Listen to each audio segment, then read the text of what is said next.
Hello बच्चों, आज की न्यू वीडियो आशीष मैथ अकेडमी में आपका स्वागत है। ठीक है, तो ये जो वीडियो है बहुत ही इंटरेस्टिंग, बहुत ही मजेदार, ठीक है, आपको ये बनाया जा रहा है। ठीक है, तो इस वीडियो में मैं आपको बताऊंगा कक्षा 9 एनसीईआरटी पैटर्न यूपी बोर्ड जो कि प्रश्नावली 8.1 की। ठीक है, तो इस अध्याय में हमें चतुर्भुज के बारे में पढ़ना है। ठीक है, चतुर्भुज यानी कोऑर्डिनेटर्स। ठीक है, तो चतुर्भुज में हम क्या करेंगे, प्रश्नावली 8.1 पढ़ने से पहले हम कुछ बेसिक जानते हैं। ठीक है, तो ये जो कुछ बेसिक मैं बताने जा रहा हूँ वो आप लोग कक्षा 6, 7, 8 में पहले पढ़ चुके हैं। ठीक है, तो मैं इसको थोड़ा रफली मैं थोड़ा इसको मतलब शॉर्टकट में आपको बताने जा रहा हूँ, इसको आप ध्यान से देखिएगा। ठीक है, तो जो चतुर्भुज है, चतुर्भुज को आप पता है चतुर्भुज 4 फॉर्म में होता है। तो हम चतुर्भुज के प्रकार देखते हैं। क्या चतुर्भुज के प्रकार, चतुर्भुज के कितने प्रकार होते हैं तो देखते हैं। जो पहला प्रकार होता है वो है समलंब चतुर्भुज। ठीक है, ट्रेपेजियम। ठीक है, समलंब चतुर्भुज जिसका जो हम आकृति बनाएंगे कुछ इस प्रकार से बनाएंगे। ठीक है, तो जो इसका जो हम आकृति बनाएंगे इस प्रकार से बनाएंगे। ठीक, देख सकते हैं ABCD। ठीक है, तो समलंब चतुर्भुज की हमको डिफिनेशन करना होगा तो हम इस प्रकार करेंगे। आइए देखते हैं समलंब चतुर्भुज को डिफिनेशन किस प्रकार करते हैं। ठीक है, तो एक बार समलंब चतुर्भुज, फिर उसके बाद समांतर चतुर्भुज, फिर सम चतुर्भुज, फिर आयत, फिर वर्ग, फिर पतंग। ठीक है, तो सब काम क्रम वाइज देखते हैं। तो जो समलंब चतुर्भुज है वह चतुर्भुज जिसकी दो सम्मुख भुजाएं समांतर तथा दो सम्मुख भुजाएं असमांतर हो, जिसकी तो सम्मुख भुजाएं समांतर और दो सम्मुख भुजाएं असमांतर हो। समांतर समांतर मतलब तो समझते हैं आप, जैसे यहाँ ये दोनों जो रेखा है ये और ये दोनों समांतर हैं। क्लियर है, ये और ये दोनों रेखा समांतर है और ये असमांतर है, क्योंकि यहाँ से इतना दूरी भी समान है, यहाँ से भी इतना दूरी समान है। क्लियर है, तो जो समलंब चतुर्भुज होते हैं उनके इस प्रकार के वह चतुर्भुज जिनकी दो सम्मुख भुजाएं समांतर तथा दो सम्मुख भुजाएं असमांतर वो समलंब चतुर्भुज कहलाता है। ठीक है, उसी प्रकार इसका आकृति देख लें अब समांतर चतुर्भुज जो कि पैरेलल ग्राम्स। ठीक है, तो इसके बारे में देखते हैं। तो इसका जो डिफिनेशन होगा कि वह चतुर्भुज जिसकी सम्मुख भुजाएं समांतर और बराबर होती हैं समांतर चतुर्भुज कहलाता है। वह चतुर्भुज जिसकी सम्मुख भुजाएं समांतर व बराबर होती हैं। ठीक है, तो जैसे हम इस आकृति ABCD में देख सकते हैं, आकृति ABCD में देख सकते हैं जो समांतर चतुर्भुज है कि जो चारों भुजाएं हैं, ठीक है, वो समांतर होती हैं। क्या, एक दूसरे के समांतर। जैसे ये दोनों भुजा हैं, ये दोनों भुजा आपस में समांतर हैं और ये दोनों भुजा आपस में समांतर हैं। क्लियर है, तो समांतर चतुर्भुज आप लोग अच्छे तरीके समझ गए होंगे। अब आती है जो है सम चतुर्भुज। ठीक है, रोम्बस सम चतुर्भुज। सम चतुर्भुज की डिफिनेशन इस प्रकार है कि वह समांतर चतुर्भुज जिसकी सभी भुजाएं समान होती है सम चतुर्भुज कहलाता है। दूसरे शब्दों में वह समांतर चतुर्भुज जिनकी दो क्रमागत भुजाएं बराबर होती हैं सम चतुर्भुज कहलाता है। क्लियर है, सम चतुर्भुज किसे कहते हैं कि वह समांतर चतुर्भुज जिनकी सभी भुजाएं समान होती हैं, जिनकी सभी भुजाएं समान होती हैं सम चतुर्भुज कहलाता है। ठीक है, तो सम चतुर्भुज की डिफिनेशन हमने अच्छे तरीके से समझा दिया। सम चतुर्भुज आप देख सकते हैं जो कि इसकी आकृति कुछ इस प्रकार से। ठीक है, कि जो चारों भुजाएं समान होती हैं और एक दूसरे के समांतर होती है। क्लियर है, तो सम चतुर्भुज आपको जो पहला, दूसरा, तीसरा आप अच्छी तरीके समझ गए होंगे। उसी प्रकार चौथा आती है आयत। ठीक है, रेक्टेंगल। आयत आप इस बारे में बहुत ज्यादा पढ़ेंगे। आयत आप इसका ना जैसे इसका उदाहरण जो से होता है ईंट होता है। ठीक है, माचिस की डिबिया। ठीक है, तो आयत की जो डिफिनेशन पढ़ते हैं कि वह समांतर चतुर्भुज जिसका एक कोण प्रत्येक कोण 90 अंश का होता है। ठीक है, समकोण 90 अंश यानी समकोण, उसे हम आयत कहते हैं। ठीक है, तो चित्र ABCD का आयत है। ठीक है, आयत जो है कि इनकी जो है आमने सामने की जो ये दोनों भुजा है ये बराबर होती हैं और ये दोनों भुजा एक दूसरे के बराबर होती है। क्लियर है, तो जो होती है इसके सब कोण 90 अंश के होते हैं। यहाँ भी 90 अंश का होगा, यहाँ भी 90 अंश, यहाँ भी 90 अंश, यहाँ भी 90 अंश। क्लियर है, ठीक है, तो आयत आप समझ गए होंगे। अब आते हैं अगले जो कि वर्ग, स्क्वायर। वर्ग, वर्ग का डिफिनेशन कैसे देंगे, वर्ग का डिफिनेशन देने के आइए देखते हैं कि वर्ग जो है वह आयत जिसकी सभी भुजाएं समान होती हैं वर्ग कहलाता है। दूसरे शब्दों में वह समांतर चतुर्भुज जिनकी चारों भुजाएं बराबर तथा एक कोण प्रत्येक कोण समकोण हो वर्ग कहलाता है। हम अन्य शब्दों में से कह सकते हैं, ये देखते हैं कि वह सम चतुर्भुज जिसका एक कोण प्रत्येक कोण समकोण हो वर्ग कहलाता है। वह सम चतुर्भुज जिसका एक कोण यानी प्रत्येक कोण जो कि समकोण हो वो वर्ग कहलाता है। इसलिए हम देख सकते हैं कि इनका जो चारों भुजा है, चारों भुजा बराबर होगा। जितना इसका लंबाई होगा, क्लियर है, जितना इसका लंबाई होगा उतना इसका भी होगा, उतना उसका, सबका, इससे हम वर्क करते हैं, ठीक है। और जो है सब 90 डिग्री के होंगे, कितने, 90 डिग्री, ठीक है, क्लियर है। उसी प्रकार आते हैं जो छठा है वो पतंग, जो इसे काइट करते हैं, ठीक है। इसके बारे में देखते हैं, पढ़ते हैं क्या दिया है कि वह चतुर्भुज जिसकी आसन भुजाओं के दोनों युग्म बराबर हो पतंग कहलाता है, ठीक है। पतंग जो है वो एक समांतर चतुर्भुज नहीं है।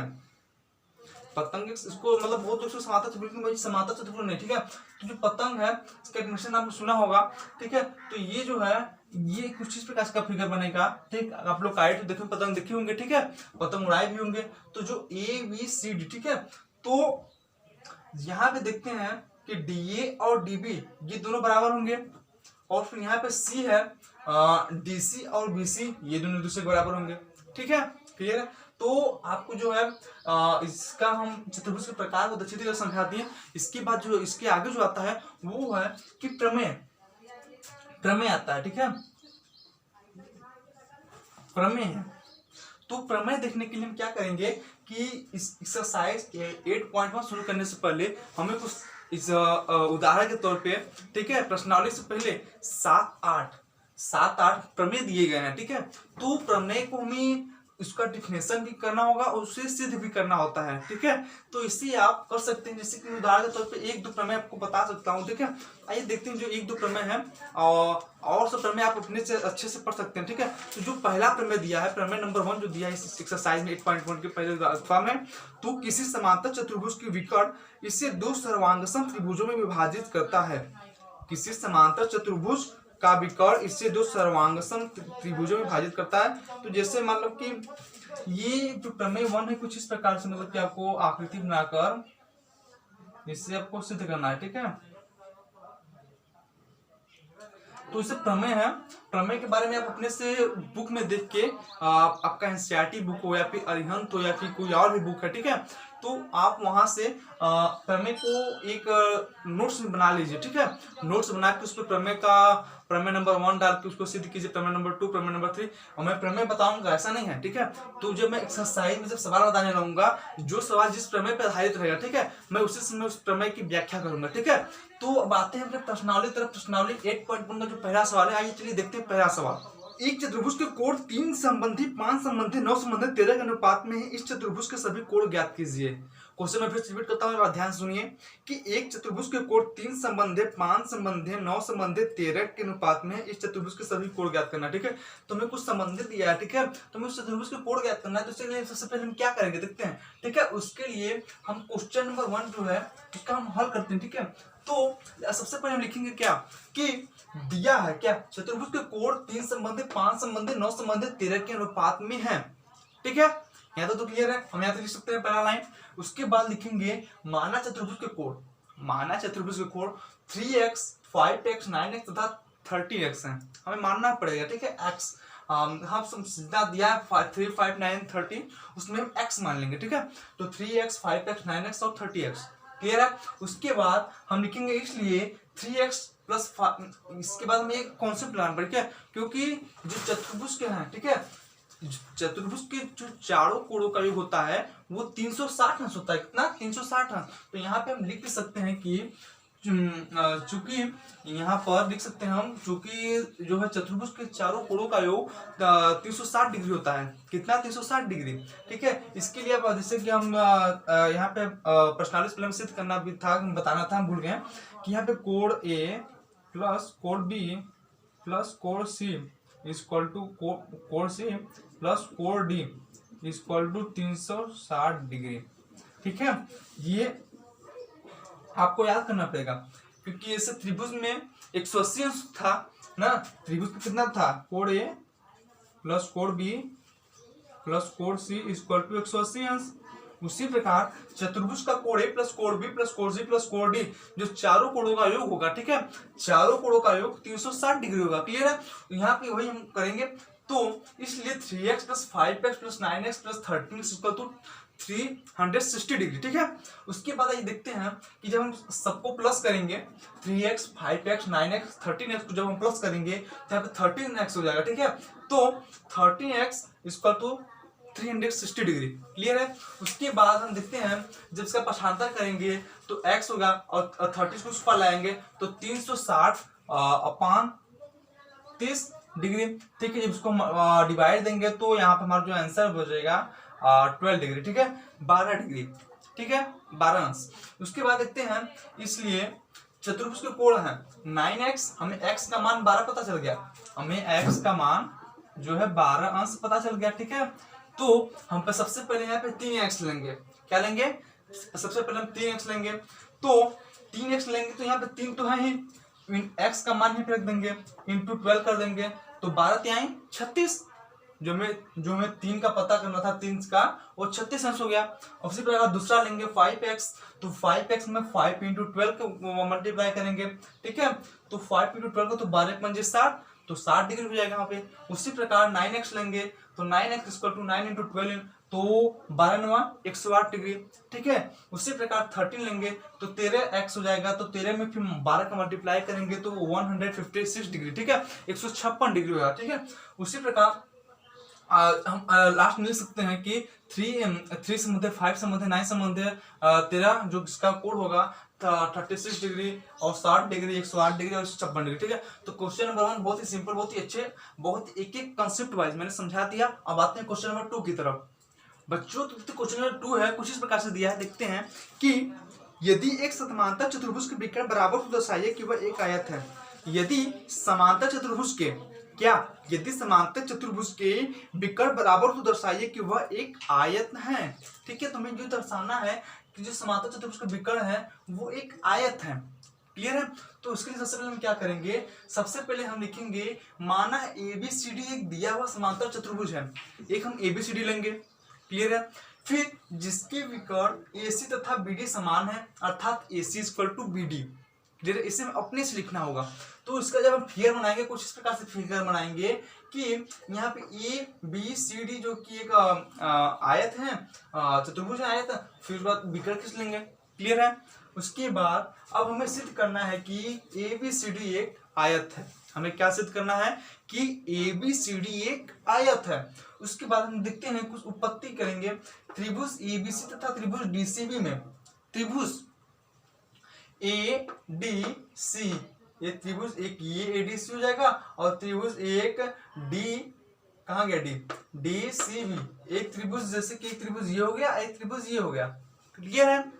उसके बाद हम क्या करेंगे AB equal to CD, AB equal to CD, clear है, जो कि समांतर चतुर्भुज के सम्मुख भुजा बराबर होती हैं, समांतर चतुर्भुज की सम्मुख भुजा बराबर होती है। उसके बाद देखते हैं BC इक्वल टू CD, जो कि BC इक्वल टू CD है, ठीक है। तो BC इक्वल टू CD जो कि दोनों त्रिभुजों में उभयनिष्ठ है, क्या दोनों त्रिभुजों जो है उभयनिष्ठ है, BC इक्वल टू CD, ठीक है। तो AC इक्वल टू BD, जहाँ पे देखिए AC इक्वल टू BD जो कि हमें दिया है, ठीक है। उसके बाद हम लिखेंगे क्या, इसलिए त्रिभुज ABC इक्वल टू त्रिभुज DCB जो कि SSS सर्वांग समता नियम से, क्लियर है, SSS सर्वांग समता नियम से यहाँ पे लिखेंगे त्रिभुज ABC इक्वल टू त्रिभुज DCB। उसके बाद कोड ABC इक्वल टू कोड DCB, ठीक है। तो उसके बाद जब हम हल करेंगे कुछ इस प्रकार से होगा कोड ABC प्लस कोड DCB इक्वल टू 180 डिग्री, क्या समझे, 100 कोड ABC प्लस कोड DCB इक्वल टू 180 डिग्री, ठीक है। उसके बाद हम करेंगे दोनों जोड़ेंगे तो 2 कोड ABC इक्वल टू 180 डिग्री, फिर जब हम 2 डिवाइड देंगे तो कोड ABC इक्वल टू 90 अंश या कोड DCB हम सिद्ध कर सकते हैं, सिद्ध कर दिया मैंने कि जो त्रिभुज के जो चतुर्भुज के जो सिद्ध करना कि जो ABCD है वो एक आयत है, क्लियर है। तो मैंने इसे सिद्ध कर दिया। अब जो क्वेश्चन नंबर 2 है वो कंप्लीट हो गया। बात है क्वेश्चन नंबर 3 की तरफ। बच्चों तो जो क्वेश्चन नंबर 3 है कुछ इस प्रकार से दिया है, देखते हैं कि दर्शाइए कि यदि एक चतुर्भुज के विकर्ण परस्पर समकोण पर समद्विभाजित करें तो वह एक समचतुर्भुज होता है, ठीक है। इसको फिर से ध्यान से सुनिए कि दर्शाइए कि यदि एक चतुर्भुज के विकर्ण परस्पर समकोण पर समद्विभाजित करें तो वह एक समचतुर्भुज होता है।